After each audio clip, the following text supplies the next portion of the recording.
नगरसेवकांना असा नेमका कितीचा पगार मिळतो? नुकत्याच महाराष्ट्रामध्ये 29 महानगरपालिकेच्या इलेक्शन झाल्या.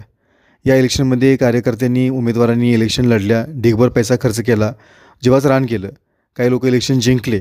आता मूळचा प्रश्न हाच राहतो आहे की या इलेक्शन जिंकल्यानंतर जो नगरसेवक आहे त्याला नेमका पगार किती मिळतो? तर लक्षात ठेवा की जो नगरसेवक असतो त्याला कोणताही पगार मिळत नाही. तर त्याला महानगरपालिकेतून मानधन मिळतं. प्लस त्याला महानगरपालिकेच्या प्रत्येक बैठकीचा भत्ता देखील मिळतो.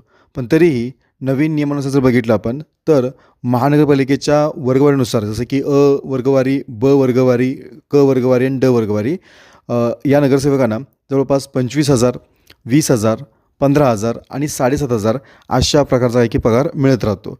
पण हा पगार प्रत्येक महानगरपालिकेनुसार बदलत जातो आणि मानधनाचा तुमचा आकडा जो आहे त्यामध्ये भत्त्यांचा आकडा तो देखील बदलत जातो. अशाच प्रकारच्या इंटरेस्टिंग माहितीसाठी आपल्या पेजला फॉलो करा.